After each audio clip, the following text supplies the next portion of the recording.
नमस्कार साथियों, आज की क्लास में आप सबका स्वागत है। ये क्लास हिंदी से संबंधित सभी परीक्षाओं के लिए है। आज की क्लास में हम हिंदी साहित्य से संबंधित महत्वपूर्ण प्रश्नों पर विस्तृत चर्चा करेंगे।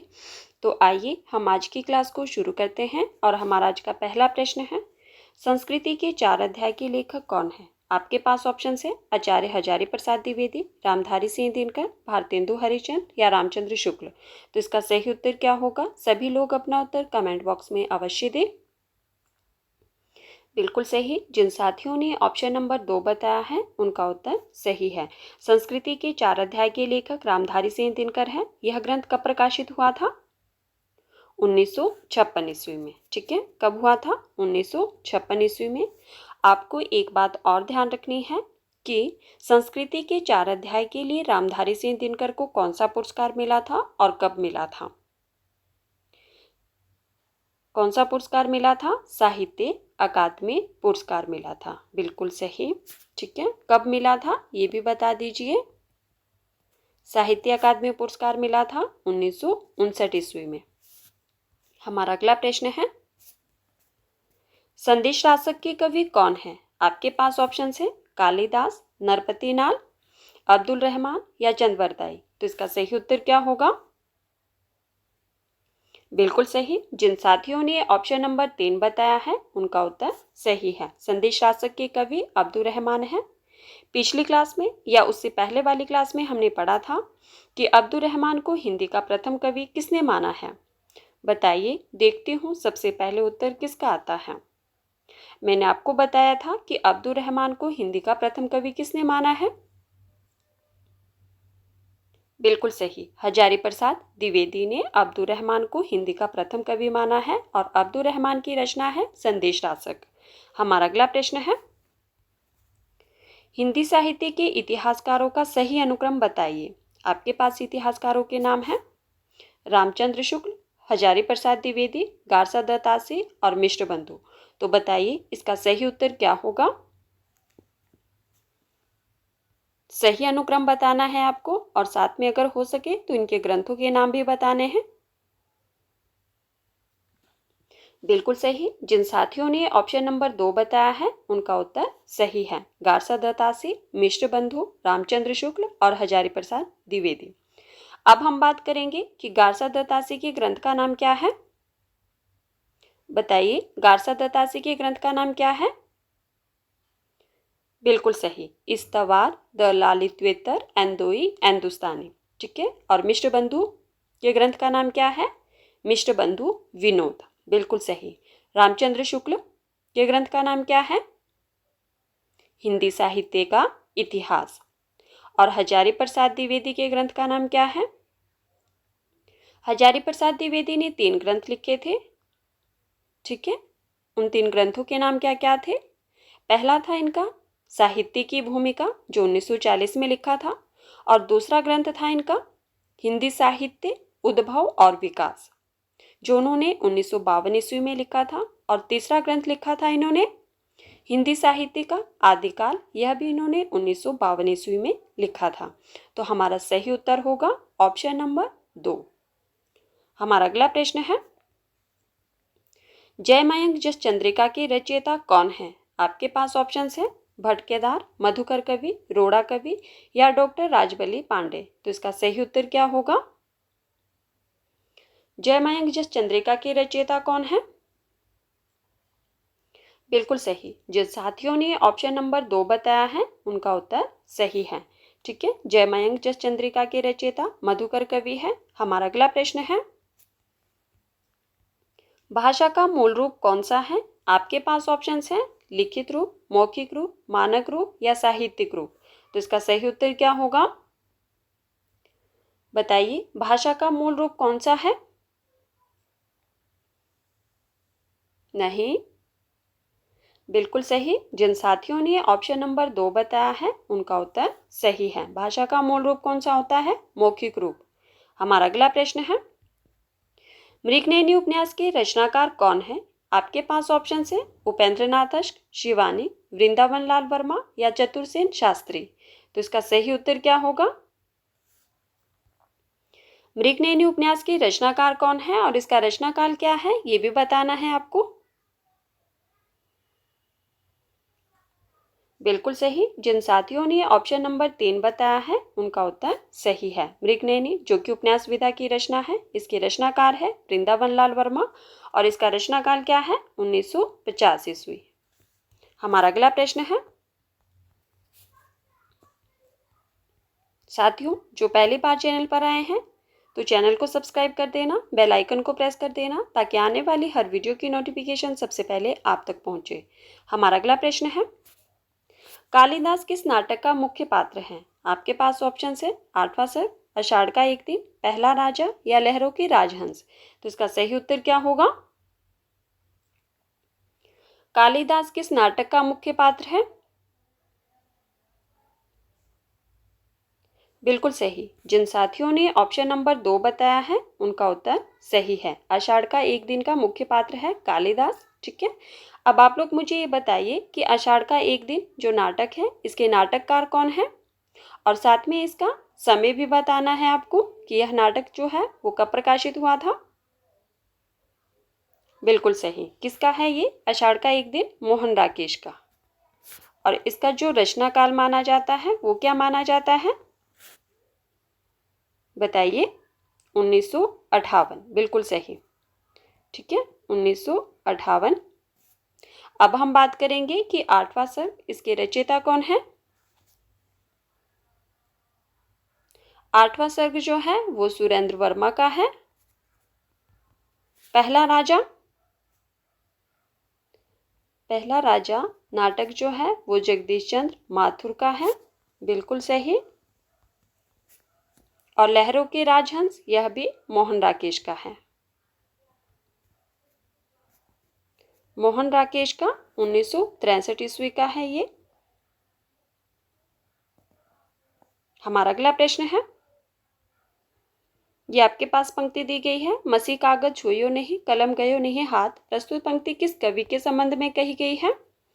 आपके पास ऑप्शंस है नानक देव, कबीरदास, दादू दयाल या रैदास। तो इसका सही उत्तर क्या होगा? प्रश्न को रिपीट कर देती हूँ। ये आपके पास पंक्ति दी गई है, मसी कागज छुइयो नहीं कलम गयो नहीं हाथ। प्रस्तुत पंक्ति किस कवि के संबंध में कही गई है? बिल्कुल सही। जिन साथियों ने ऑप्शन नंबर 2 बताया है उनका उत्तर सही है। कबीरदास जी के संबंध में है ये पंक्तियां। हमारा अगला प्रश्न है, पद्मावत के लेखक कौन है? आपके पास ऑप्शंस है जयसी, मंजन, आलम या उस्मान। तो इसका सही उत्तर क्या होगा? पद्मावत के लेखक कौन है?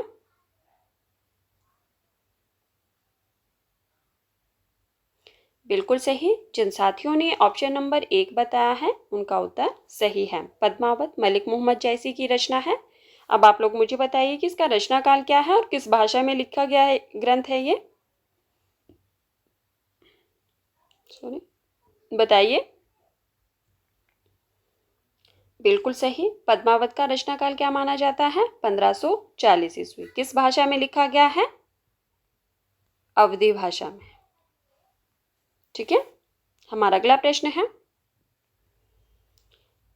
रीतिकालीन कवियों को रीतिबद्ध, रीतिसिद्ध, रीतिमुक्त कवियों की श्रेणी में किस विद्वान ने विभाजित किया था?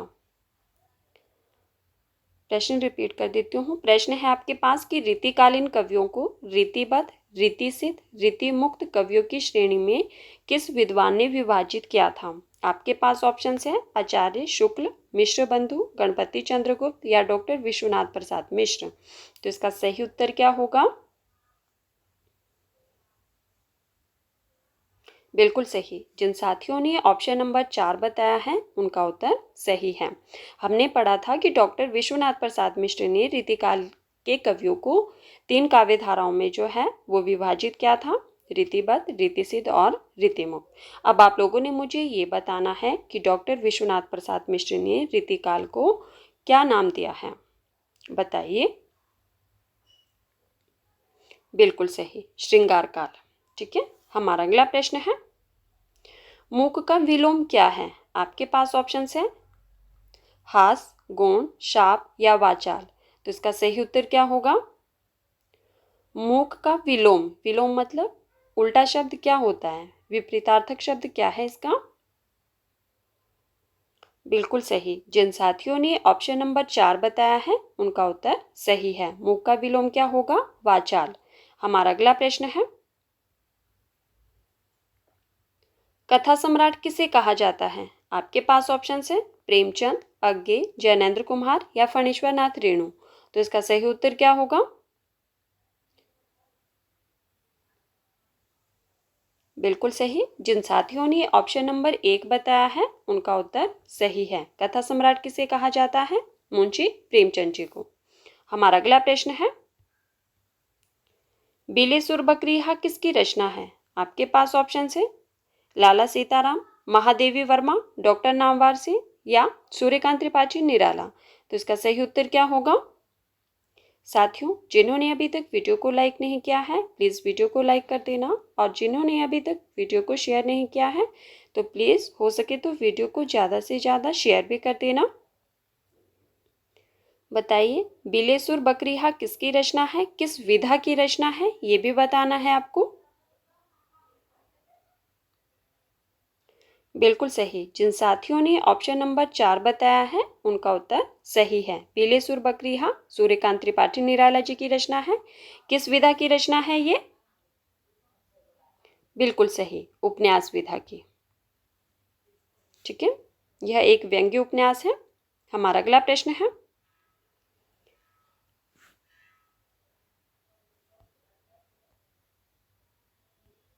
महाभोज रचना की प्रधान समस्या को उजागर करने वाले विकल्प को चुनिए। आपके पास जो विकल्प दिए गए हैं वो है आपके पास भ्रष्टाचार की समस्या, नारी समस्या, राजनीतिक समस्या या मनोवैज्ञानिक समस्या। तो इसका सही उत्तर क्या होगा? सबसे पहले आप मुझे ये बताइए कि महाभोज जो रचना है उसके रचनाकार कौन है और इसका जो रचनाकाल है वो क्या है, बताइए। फिर उसके बाद ही आप मुझे ये बताना कि इसकी प्रधान समस्या, जो इसमें प्रधान समस्या किस समस्या को उजागर करने, बताइए इसका सही उत्तर क्या होगा?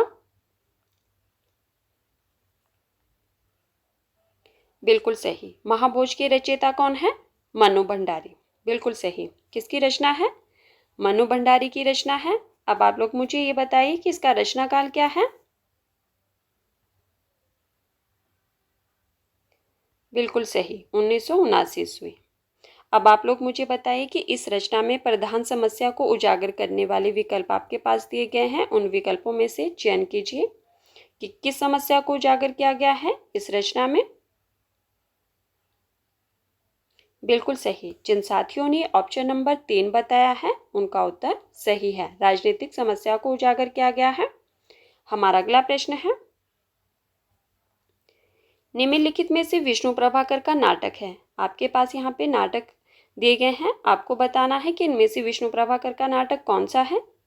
ऑप्शंस में है युगे उगे क्रांति, कोणार्क, कबीरा खड़ा बाजार में या आधे अधूरे। तो इसका सही उत्तर क्या होगा? बिल्कुल सही। जिन साथियों ने ऑप्शन नंबर 1 बताया है उनका उत्तर सही है। युगे युगे क्रांति विष्णु प्रभाकर जी का नाटक है और इसका समय क्या माना जाता है? 1969 ईस्वी का नाटक है ये इनका। अब हम बात करेंगे कि कोणार्क किसका नाटक है। बताइए, कोणार्क नाटक के रचयिता कौन है? बिल्कुल सही। किसका नाटक है? जगदीश चंद्र माथुर का। जगदीश चंद्र माथुर का नाटक है। अब आप लोग मुझे बताइए कि इसका समय क्या माना जाता है? 1951 ईस्वी का। ठीक है। कबीरा खड़ा बाजार में इसके रचयिता कौन है? बताइए, कबीरा खड़ा बाजार में।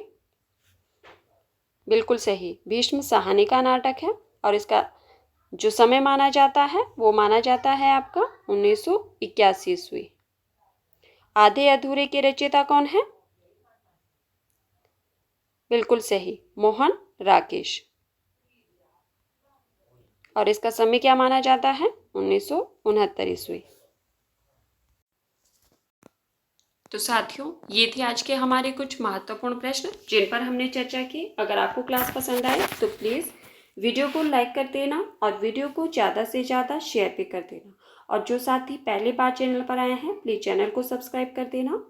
बेल आइकन को प्रेस कर देना ताकि आने वाली हर वीडियो की नोटिफिकेशन सबसे पहले आप तक पहुंचे। ठीक है, और जिन साथियों ने इससे पहले वाली क्लासेस को नहीं देखा है, अगर आप चाहे तो प्लेलिस्ट में जाकर देख सकते हैं। ठीक है, धन्यवाद। मिलते हैं अगली क्लास में।